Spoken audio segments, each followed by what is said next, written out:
1944년 6월 독일군은 영국 런던을 향해 정체불명의 비행물체를 날려보냈습니다.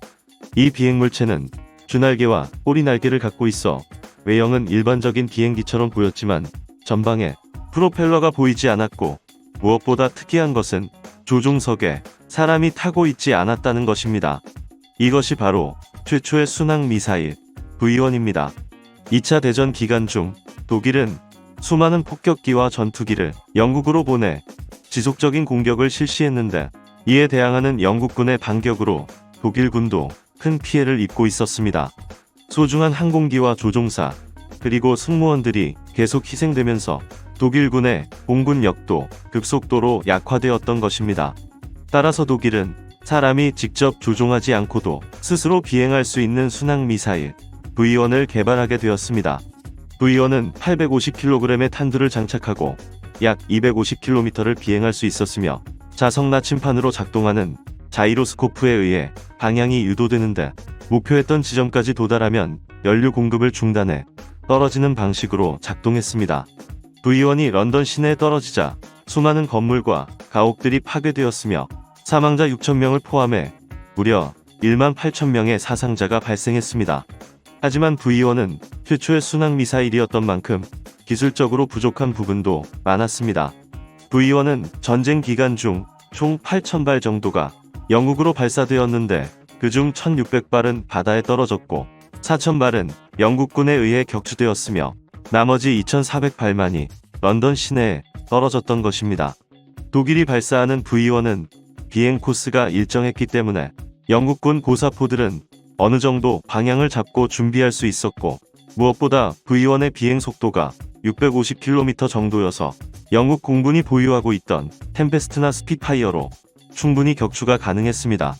시간이 지나면서 V1의 격추에 익숙해진 영국군 조종사들은 기관총으로 V1을 격추하면 그 파편 때문에 자신도 피해를 입을 수 있었기에 V1의 날개를 건드려 떨어뜨리는 방법을 사용하기도 했습니다.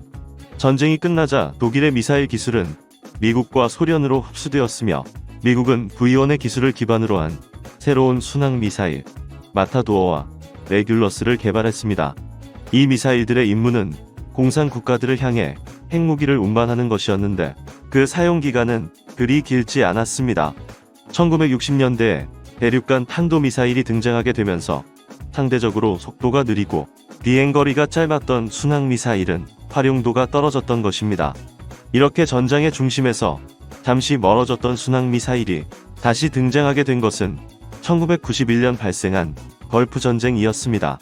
본격적인 전쟁이 시작되기 전 이라크군의 공군기지와 레이더기지, 통신중계소, 대공미사일 등을 먼저 파괴해야 했던 미군은 그들이 보유하고 있던 순항미사일 토마호크를 사용했던 것입니다.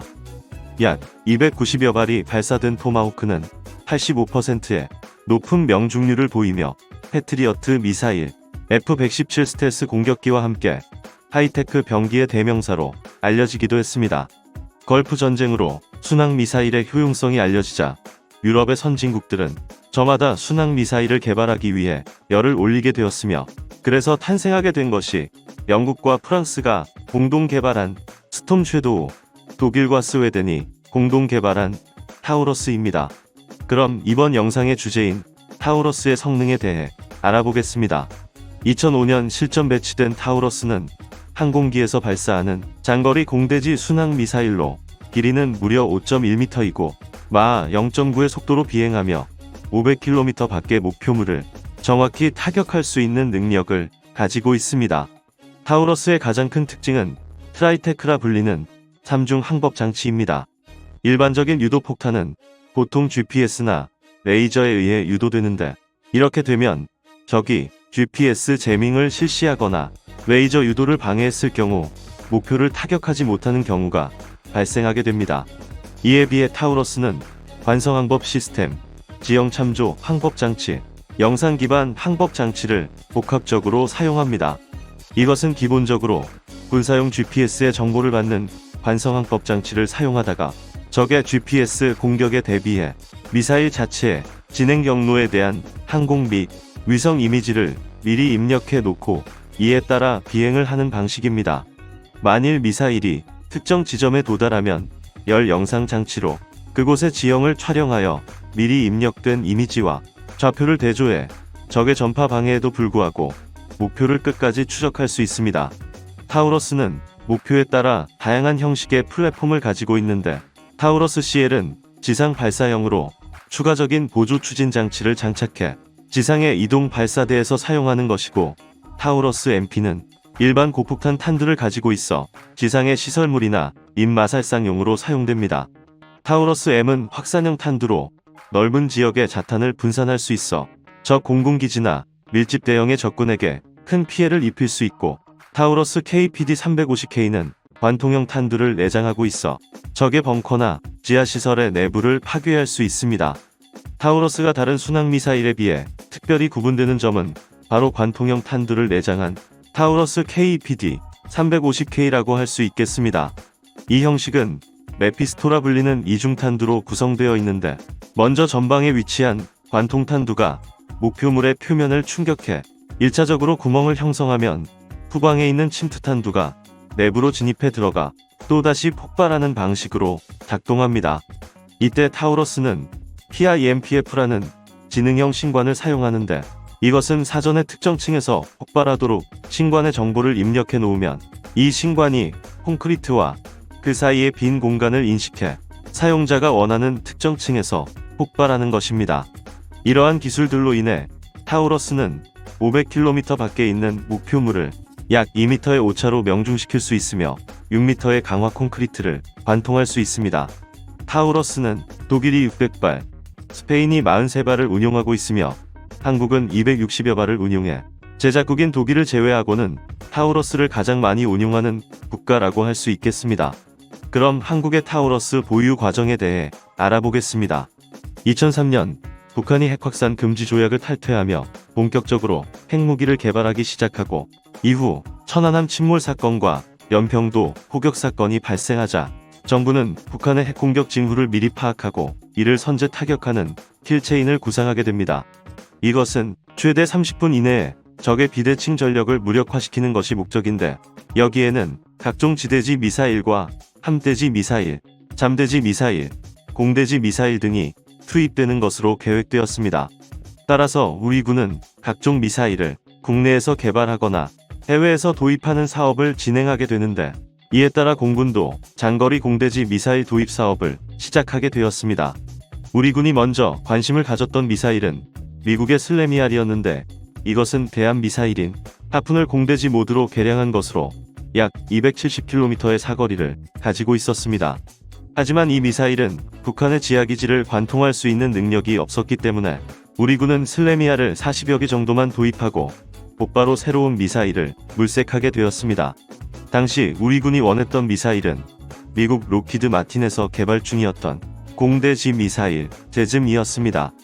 제즘은 사거리 370km로 지하기지에 대한 관통 능력이 있으며 독일의 타우러스보다 가격도 훨씬 저렴했기 때문에 우리 군은 총 2,038억 원을 들여 260발의 제즘을 도입하기로 결정했습니다. 하지만 제즘은 개발 과정에서 여러가지 오류가 발생해 도입이 지체되었고, 그로 인해 비용도 급격히 상승하게 되면서 더 이상 우리 군에게 이점을 보이지 못하게 되었습니다. 2013년 결국 우리 군은 독일의 타우러스를 도입하기로 결정했습니다. 최초 타우러스 시스템사는 미사일 한 발당 가격을 36억 원으로 주장했고, 우리는 17억 원으로 주장하며 대립했는데 최종적으로는 20억 원으로 절충되었고, 도입 수량은 260발이었습니다. 우리 군은 타우러스를 도입하게 됨으로써 군사 전략상 큰 이점을 얻게 되었습니다.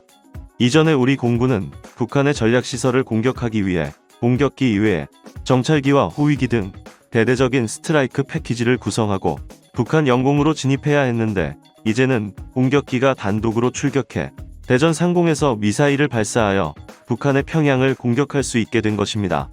따라서 우리 군은 타우러스의 도입으로 인해 수십 대의 전투기를 추가로 보유하는 효과를 얻게 되었다고 할 수 있겠습니다.